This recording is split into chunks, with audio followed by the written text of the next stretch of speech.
Welcome to 1 in Millions, the real UPSC model interview. കഴിഞ്ഞ UPSC main എക്സാമിന് ശേഷം final ഇൻ്റർവ്യൂവിലേക്ക് 100-ൽ മുകളിൽ കുട്ടികളാണ് കേരളത്തിൽ നിന്നും സെലക്ട് ചെയ്യപ്പെട്ടിരിക്കുന്നത്. ആൻഡ് ദാറ്റ് ഷോസ് യങ്സ്റ്റേഴ്സ് എത്രത്തോളം സീരിയസ് ആയിട്ടാണ് ഇപ്പോൾ UPSC എക്സാം അവരൊരു കരിയർ ഓപ്ഷൻ ആയിട്ട് കാണുന്നത് എന്നുള്ളത്. ആൻഡ് സിവിൽ സർവീസ് എക്സാമിന് പ്രിപ്പയർ ചെയ്യുന്ന കാൻഡിഡേറ്റ്സ് 3 ഘട്ടങ്ങളിലൂടെയാണ് കടന്നു പോകുന്നത്. That is the prelims exam, then the mains exam and then the final interview. ഇതിൽ പ്രിലിംസ് എക്സാമും മെയിൻസ് എക്സാമും കാൻഡിഡേറ്റ്സിൻ്റെ നോളജ് അറിയാൻ വേണ്ടിയിട്ടാണ്. എന്നാൽ the final interview is to assess their personality. ഇന്നിവിടെ നടക്കാൻ പോകുന്നത് UPSCയുടെ ഫൈനൽ ഇൻ്റർവ്യൂവിൻ്റെ ഒരു മോഡൽ വേർഷനാണ്. ഒരു കാൻഡിഡേറ്റ് ആ ഇൻ്റർവ്യൂവിന് എങ്ങനെ ഇരിക്കണം, സംസാരിക്കണം, ബിഹേവ് ചെയ്യണം എന്നൊക്കെയാണ് ടെസ്റ്റ് ചെയ്യപ്പെടുന്നത്. ആൻഡ് ഇന്നിവിടെ നമ്മളെ സഹായിക്കുവാനായിട്ട് ഒരു പാനൽ ഓഫ് എമിനൻറ്റ് പേഴ്സണാലിറ്റീസ് എത്തിയിട്ടുണ്ട്. നമ്മുടെ ഇന്നത്തെ പാനലിസ്റ്റുകൾ retired IAS KT Chacko, former Director General of Foreign Trade, Government of India, Dr. B. Ashok IAS, Secretary of Ayush Sports, Government of Kerala, A. Hemachandran IPS, Director General, Fire and Rescue Services, Dr. Gopalakrishnan, Professor of English, Chairman, Amrita Civil Service Academy. First of all, congratulations. Thank you, thank you. Okay, so interview date ഒക്കെ കിട്ടി ഇങ്ങനെ wait ചെയ്തിരിക്കുകയാണ്. ഇപ്പോൾ ഈ ഒരു എന്താ പറയേണ്ടത് final ഇൻ്റർവ്യൂസിലേക്ക് കയറിയ ഭാവിയിലെ സിവിൽ സർവൻ്റ് ആകാൻ പോകുന്ന ഈ വ്യക്തിയെക്കുറിച്ചൊരു ഇൻട്രൊഡക്ഷൻ കൊടുക്കാമോ? എൻ്റെ പേര് ജിഷ്ണു എന്നാണ്. ഞാൻ തിരുവനന്തപുരത്ത് ഇരുപ്പാറ എന്ന സ്ഥലത്തു നിന്നാണ് വരുന്നത്. വീട്ടിൽ അച്ഛനുണ്ട്, അമ്മയുണ്ട്, ചേട്ടനുണ്ട്. ഞാൻ തിരുവനന്തപുരം എഞ്ചിനീയറിംഗ് കോളേജിൽ നിന്നും ബിടെക് മെക്കാനിക്കൽ എഞ്ചിനീയറിംഗ് പാസ്സാക്കിയാണ്. അത് 13-നാണ് പാസ്സായത്. ഇതെൻ്റെ 3ാമത്തെ അറ്റംപ്റ്റാണ്, second interview. Okay, so already എന്താണെങ്കിലും വൺസ് അവിടെ ആ ഒരു മെയിൻ പാനലിനെ കണ്ട് ആ ഒരു എക്സ്പീരിയൻസ് കിട്ടിയിട്ടുണ്ട്. സോ എനിക്ക് തോന്നുന്നില്ല ഇപ്പോൾ ഒരു ടെൻഷൻ എന്തെങ്കിലും കാണുമോ? ഉണ്ടോ ഇൻ്റർവ്യൂ? അല്ല, എനിക്ക് മനസ്സിലായ ഒരു കാര്യം എന്ന് പറഞ്ഞാൽ ഈ ടെൻഷൻ അടിച്ചിട്ട് കാര്യമില്ലാത്ത പരിപാടിയാണ് ഈ ഇൻ്റർവ്യൂ. നമ്മുടെ സെൽഫ് അവിടെ പോയി മാക്സിമം എക്സ്പോസ് ചെയ്യുക, അവരുടെ തരുന്ന മാർക്ക് വാങ്ങിച്ചു തരിക, അത്രേ ഉള്ളൂ. എഞ്ചിനീയറിംഗ് കഴിഞ്ഞിട്ട് എങ്ങനെയാണ് ഈ ഒരു മേഖലയിലേക്ക് തിരിഞ്ഞത്? എങ്ങനെയാണ്? അല്ല, ഈ ഒരു ആഗ്രഹം പണ്ട് മുതലേ ഉണ്ടായിരുന്നു. ചെറുതിലെ ലീഡർഷിപ്പ് സ്കിൽസിലേക്ക് ആകൃഷ്ടനായിരുന്നു. അപ്പോൾ നാഷണൽ പ്രോഗ്രഷൻ മാത്രമായിരുന്നു ഈ സിവിൽ സർവീസ്. പിന്നെ ബിടെക് ഒബ്വിയസ്ലി ഒരു എന്താ പറയുക ഫോൾ ബാക്ക് ഡിഗ്രി പോലെ ആയിട്ടുണ്ട്. അതുകൊണ്ട് പിന്നെ മാത്രമല്ല ഒരു ഫോൾ ബാക്ക് മെക്കാനിസം ആണല്ലോ. ലൈക്ക് ഇപ്പോൾ റിലേറ്റീവ്ലി എംപ്ലോയബിലിറ്റി കൂടുതലുള്ളത് ഇതിലാണ്, ബിടെക്കിലാണ്. ഓക്കെ, സോ സിവിൽ സർവീസിൽ ഇപ്പോൾ ഏത് മേഖലയാണ് എടുക്കുന്നത്? എൻ്റെ ഫസ്റ്റ് ഓപ്ഷൻ IAS ആണ്, second is IPS, third is IFS. അപ്പം IAS IPS IFS അല്ലേ യൂഷ്വലി എനിക്ക് തോന്നുന്നു കൂടുതൽ ആൾക്കാരും വെക്കുന്ന ഒരു ഫോമാറ്റും ഇത് തന്നെയാണ് കണ്ടുവരുന്നത് അല്ലേ? അപ്പോൾ ഓൾ ദി ബെസ്റ്റ്. ഓക്കെ, അപ്പോൾ ഞാൻ ഇവിടെ തന്നെ ഉണ്ടാകും. തിരിച്ചു വന്നിട്ട് ഇന്റർവ്യൂ എക്സ്പീരിയൻസ് ഒക്കെ ഞങ്ങളോട് ഷെയർ ചെയ്യും. Morning sir. Morning sir. Take your seat, please. Thank you sir. Welcome, Jishnu Raju. Thank you sir. And, I find that you are coming from Trivandrum. Yes sir. On seeing your details which you filled up in the application form, I find that you are quite into writing and particularly writing letters to the editors. Yes sir. Would you like to share some of the topics on which you have been expressing your views to the editor? Sure sir. So there are basically 2 types of letters I write. So one is regarding the articles that appear on the newspaper. I respond to that article. So recently I have written on issues like the introduction of Aadhaar bill as a money bill, on India-Bangladesh relations, and the recent controversy regarding the electronic voting machines and that. Second is regarding the some social issues I notice in the society. For example, I recently wrote on an increase in road accidents in a blind spot near to my house. Such kind of things I write, sir. Voting machine, Sir. What was your view? Sir, my view is that, sir, it is not right to doubt the efficacy of the electronic voting machines, because the Election Commission has forthcome with the technological advancements the particular machine has, the scientific side of the machines. But having said that, sir, my view was that since it is an election process which is the fundamental block of the democracy in the country, the Election Commission has to do more to address the doubts that were raised. So my view was that we need to introduce things like VVPAT, that is voter verifiable paper road trial, on a phased manner, at least starting from the next election, and we need to corroborate the result and the final result with the result that is shown by the VVPAT as well. Such kind of things can increase the confidence level of and the value and the final result of the election. So that is only going to benefit our democracy. So that was my view, sir. So the idea is that you trust, but there should be a verifiability. Yes, sir. And I also observe that you are into web content writing. Yes, sir. Especially for an education Yes, entity yes, or sir. a portal. What is the type of work involved in writing content for this Educating India Private Limited? So it is an upcoming startup wherein we try to cater to the queries raised by candidates regarding different examinations. So my portfolio is regarding the examination I am preparing for, that is civil service examination.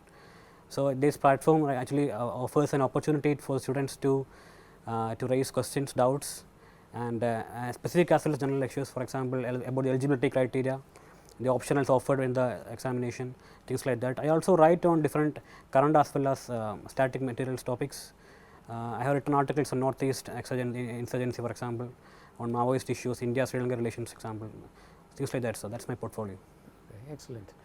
I observed that after doing your mechanical engineering, you are into a different field, which is of course web content writing.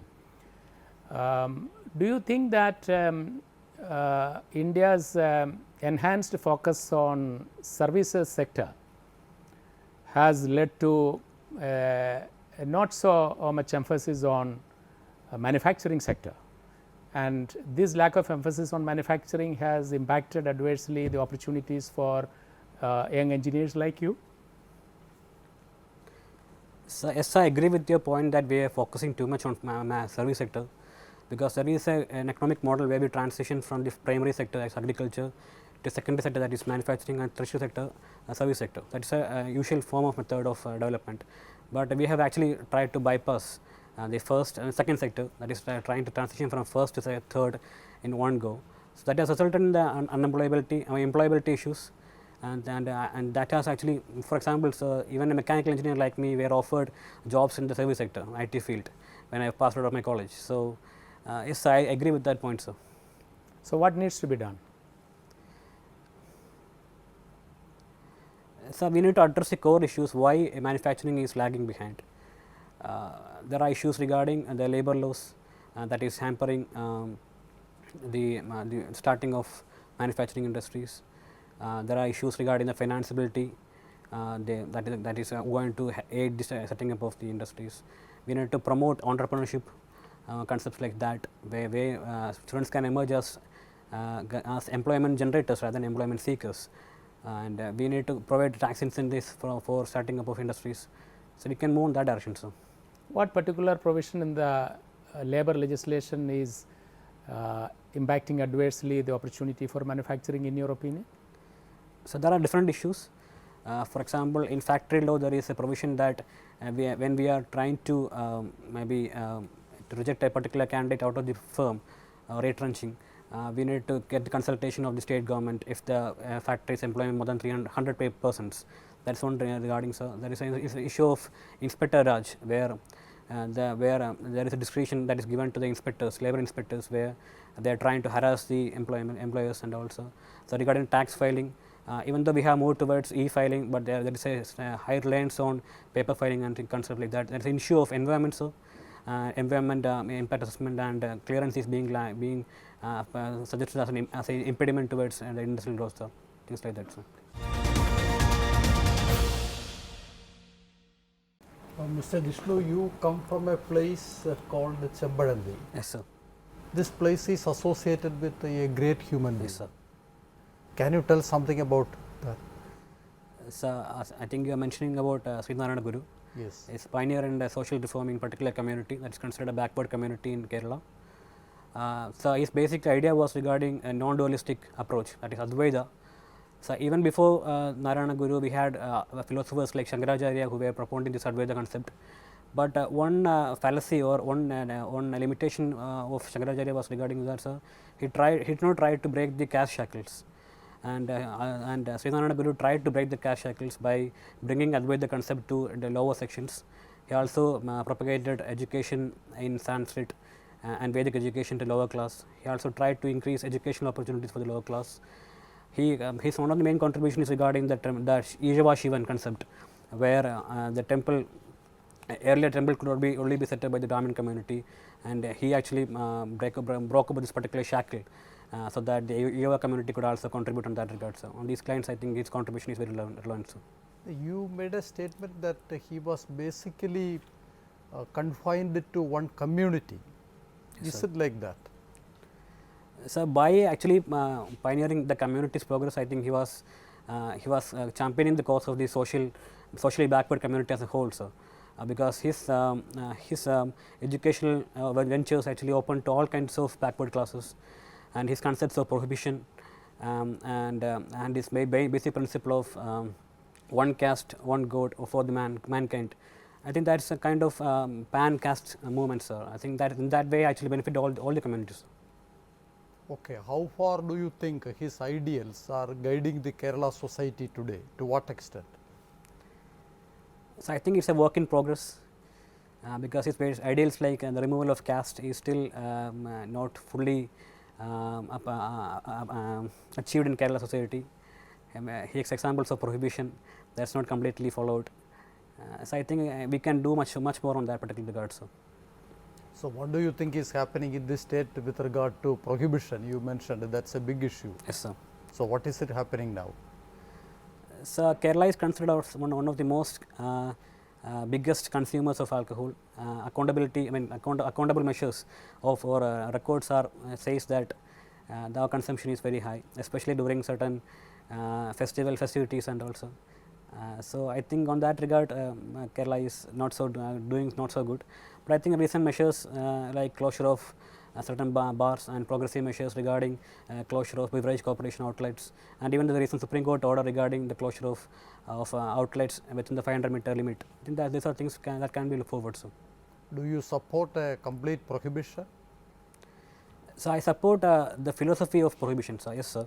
But I think it is very important to say that it needs to be a gradual process, not a sudden process, because I think alcohol is no longer a personal issue. There are a lot of social issues that is arising out of alcohol. For example, there is an increase of domestic violence, increase in road accidents, increase in divorce rates, suicides, things like that. So I think we need to tackle all this kind of things along with on these lines of prohibition. So yes, but so hence I support the concept of prohibition. So. The concept you support? Yes, sir. But you don't want it to be implemented?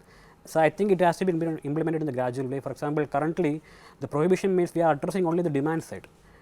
So I mean supply side, for example. So supply side. For example, like limiting the supply of alcohol consumption, we are only addressing only partly. Now we have to address the demand side as well. So we need to break this concept of social acceptability of consuming alcohol. It's no longer a taboo, sir. We need to think on that direction to make it a taboo regarding consumption of over alcohol. So, like consuming alcohol in the public and also we need to address that kind of a we need to address for bringing that kind of a social change, sir, regarding public's perception regarding alcohol, sir. So your objection to alcohol is moral? Yes, sir. Okay. You mentioned about Aadhaar, that yes, you have written something about Aadhaar. Yes, sir. What is the biggest criticism about Aadhaar? So the biggest criticism for me is it's an invasion in the right to privacy, sir. And there are many other issues that arise due to this particular. Can you just elaborate on that, inversion into privacy? So, for example, sir, like if I am leaving my fingerprint here, and if some technological G can capture my fingerprint out of this particular place, he can use it to access my bank account and withdraw all my money, sir. Like if I am losing my ATM card, I can change the PIN and hence protect my account number. But if I am losing my fingerprint, I cannot change it. Such kind of privacy invasion has got multiple implications, sir. For example, there are issues regarding we are trying to implement Aadhaar in PDS. So there are issues of non-verifiability, like the labor class, etc. They do not have the particular fingerprint. They are actually kind of erased the fingerprint. So it's not easy to verify into that. Even regarding there are issues like the PRISM concept of NSA, National Security Advisor of the America, where we have issues like WikiLeaks and also. So these kind of things can be used to monitor the citizen activity and things like that. So, and we have our own tracking mechanisms like Netra, Central Monitoring Service, CMS, things like that. So there is an issue of snooping, sir. So we from But how Aadhaar is contributing to this? For example, you said if you leave your fingerprint in the chair, it can be misused. Whether Aadhaar or no Aadhaar, that can take place. But how Aadhaar is responsible for that? So Aadhaar is creating a database. While enrolling for the Aadhaar, we need to supply our 10 fingerprints, and also the retina scan is being taken out. So on these lines, I think it can be used to track the citizens of. So what is your objection? So there must be an accountability mechanism, so that these kind of measures like snooping and all cannot be done on a frivolous issues unless there is an issue of national security involved. There must be an accountability mechanism where people who are actually giving away these Aadhaar details and all must be scrutinized and must be brought before the law. And that kind of accountability mechanism is currently, I don't think it is foolproof right now, and we need to build on that regard. So You have been following the issue in the Supreme Court. yes, sir. So what is the legal objection raised by the Honorable Court? So today there was an issue of yesterday there was a Supreme Court ruling. So that was regarding that the Supreme Court had said that Aadhaar should not be made mandatory for services, different public services, unless there is a where there is a delivery of public service is involved or government money is involved. There must not be made mandatory. So that was the issue, sir. So they are not concerned about privacy issues. So Supreme Court said that until that right to privacy issue is solved, Supreme Court, like the government of India, must not give Aadhaar, must not take Aadhaar for doing this kind of benefit system. So what are the advantages of that? which ones are Aadhaar? Yeah. So one thing, we can reduce the leakage. Currently around 40% of our subsidy mechanism is going to undeserved people. So we can work on that regard. Second is that we are trying to shrinken the service delivery mechanism. That is, we are trying to eliminate middlemen by directly transferring the account to the transferring benefits to the account holders. So third is regarding that we can clearly identify the beneficiaries. Like last year there was a survey of social and economic caste census 2011. So we can link Aadhaar to different indices that was arose out of SCSC data, and we can actually target minutely target the beneficiaries. So weighing these advantages and disadvantages, what will be your viewpoint? Should we go for it or?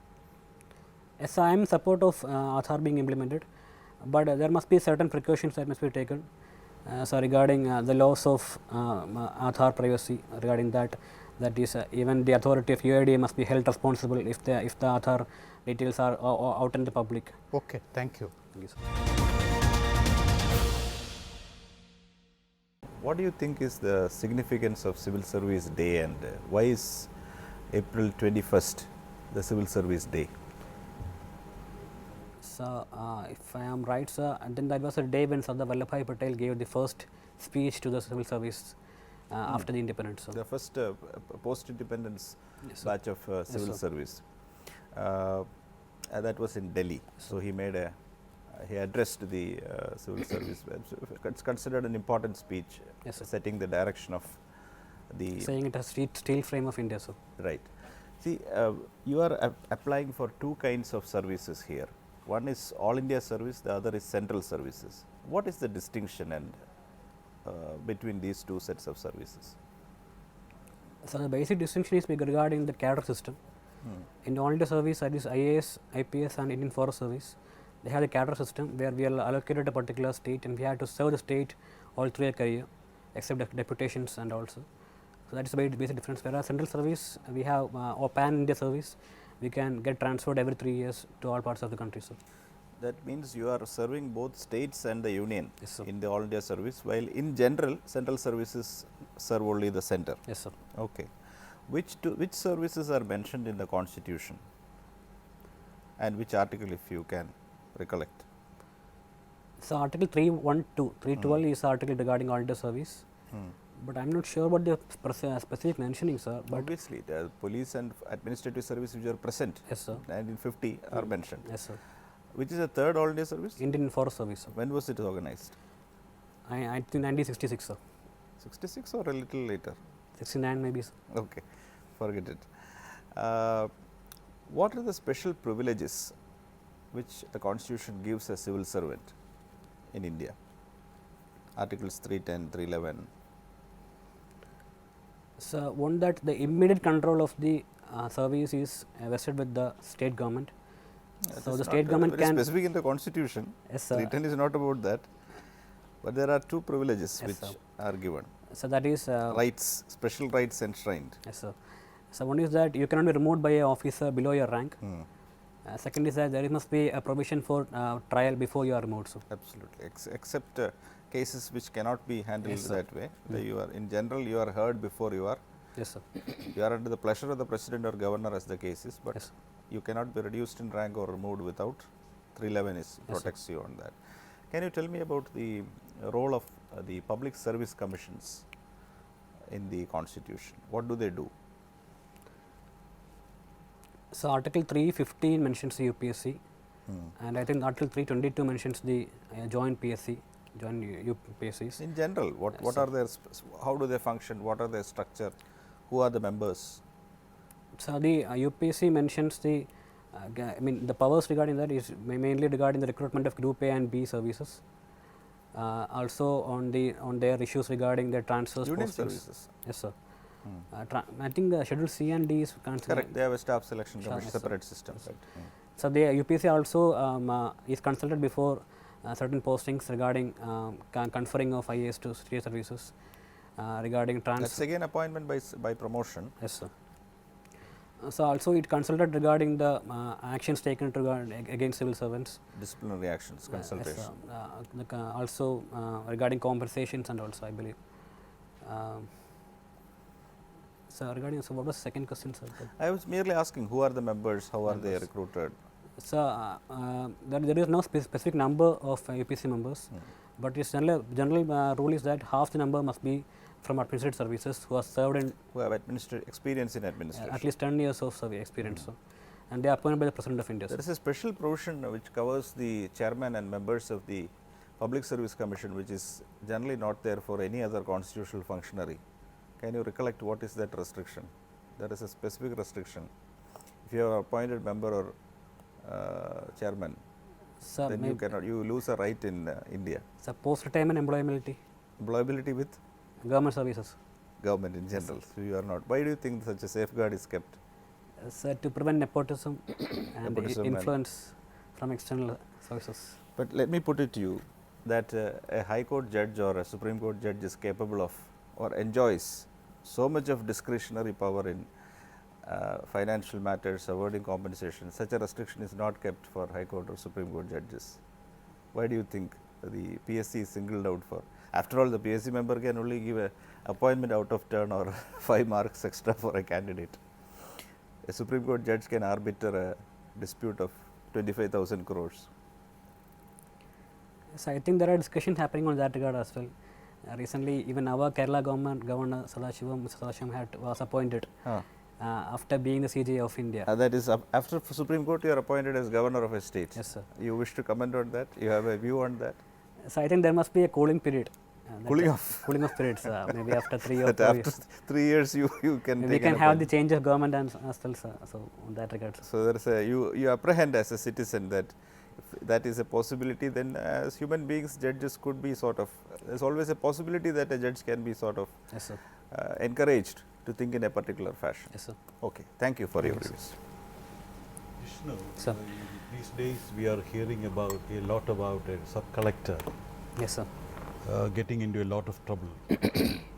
So, if I ask you a very simple question about the activities of the sub-collector, would you be for execution of laws or would you be for execution of laws with strategy? So, my primary concern would be regarding execution of law only, but while doing that I need to take into consideration different other factors, because if I am not getting the political support, maybe I will be able to do my action maybe for a couple of months only. After that there might be roadblocks happening before me. So, we need to take into consideration political as well as a local interest in that regard, sir. Okay. So, your answer is that there should be execution with strategy. Yes, sir.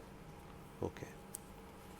Recently you were doing a lot of web content writing. Yes, sir. Recently there was the news of a person who has become extremely famous in Kerala, contributing to IAS coaching. So, are you referring to Byju's? Not Baiju. Maybe, sir. Who comes from Upper Kuttanad. So, that is Alex. Hmm. He is regarding the Clear IAS Okay. startup, sir. Now, can you tell us something about him? So, to be honest, I know him personally, Okay. and in fact, I work for So him. that could be a very simple question for you. Yes, yes. I mean, so that is a good option for people who have not cleared the examination, but are very good enough to know about the examination. That is actually a backup plan that we all could encourage if we are failing to clear the final hurdles of the examination. So you mean to say that if you don't clear the final hurdle, you can get into training? Yes, sir. That is a good option, sir. Okay. There is a general complaint that the graduates of Kerala are not employable. Now, what do you mean by employability, and how do you think the concept of employability can also be integrated into the syllabus? Is there any strategy that you would like to implement? So, employability, what I understand is that basically the way in which we can directly recruit a person from the college and can directly post him in a workplace. Okay. But I think that is currently lacking in Kerala, especially in engineering colleges. So, as a strategy to that, I would recommend the involvement of the corporate or the who are actually providing the jobs. Their involvement in actually framing the syllabus, that is what is required for the industry right now.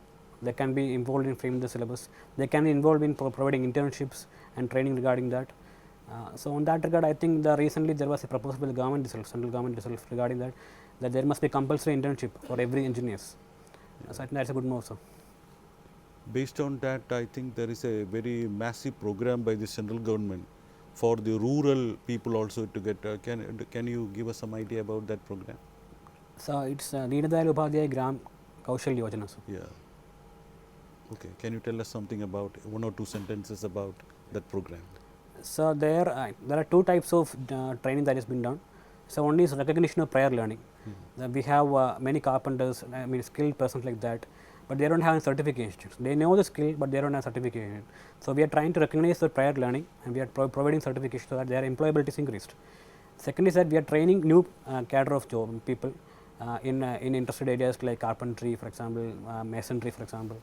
So, and we are also providing certificates in parallel to the direct placement opportunities that are being provided. So, on these regards, sir. Okay. Have you heard of a person called Bunker Roy, who actually employs people if they don't have a paper qualification? Sorry, sir, I haven't heard of that. You haven't heard of a movement called Barefoot Movement? Barefoot engineers, sir. Yes, sir. Barefoot Movement. Yes, sir. Okay. Now, what is your idea of administration? So, my idea is should be people centric. Like the last person in the queue must be given equal importance as the first person. And since you have got enough responsibility and authority to change the person's life for the good or for the bad, your signature has that kind of a value. You must act with responsibility on that regard, sir. Okay. And it must be pro poor, pro women, pro environment, and pro state, sir. Okay. Now, after having heard the story of Sriram Venkatraman in Munnar, are you still for civil service? Yes, sir. I think actually that kind of an activity could actually invigorate me to join civil service, sir, because there is a lot of scope we can do in the service, sir. Thank you.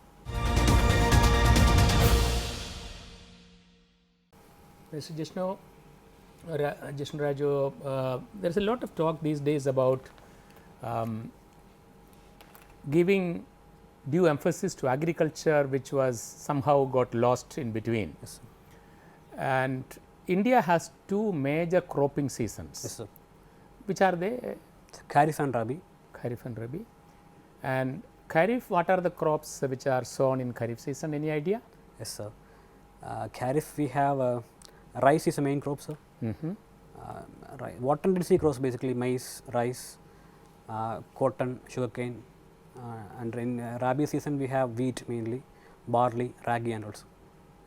Any idea when are the seasons coincide with something? Kharif coincides with Monsoons, sir. monsoons.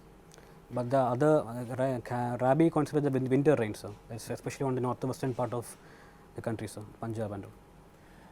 If I say that the assured irrigation percentage in India and China are roughly the same, Yes, sir.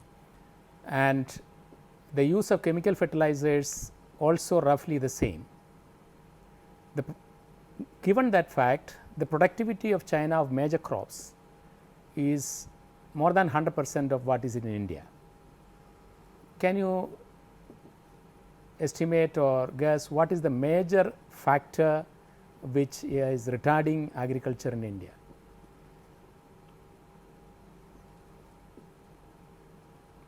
So, one I would say is lack of mechanization, because our land is fragmented. The per capita land availability is very low, I believe around less than 1 hectare actually. So, on that regard the viability of mechanization is very low. On the other hand, China, there are large tracts of land, especially the state owned land is very high in there. So, their mechanization can be possible. So, second issue may be regarding the assured market. Even though we have the MSP policy and procurement by the FCI and all, but there is a lot of middlemen playing, and hence the actual price that is that the farmers get is very low. Hence, the viability of agriculture is also going down. So, even though third is regarding that, even though our water net cropped area and the water the irrigated area around 40% of our NSA is actually irrigated, but our water use efficiency is very low, and there is lot of unscientific practices in use of water, loss of water happening, and that has resulted in issues like salinization and alkalinization, things like that. So, I think these are the main points why we are lagging behind, sir. It is often said that the number of patents in the agriculture sector, if you look at China and India, India's is only a fraction of what the China has. Yes, what does it indicate? Sir, it indicates that we are not trying to use our traditional knowledge. We are not marketing our traditional knowledge, and we are not protecting our traditional knowledge in that regard. We are being there is a policy of a single policy being implemented for the whole of the country. That way, we are actually trying to curb the innovations that is available in the local level, sir. That could be the reason, sir. But patent is not all about protecting traditional knowledge. It is something more, isn't it? Yes, sir. What is it? So, it also include maybe BT cotton and biotechnology to increase the productivity of the crops. That's the only thing I can remember, sir. Disease resistance. Yes, sir. I mean that comes along with the BT cotton and biotechnology, sir.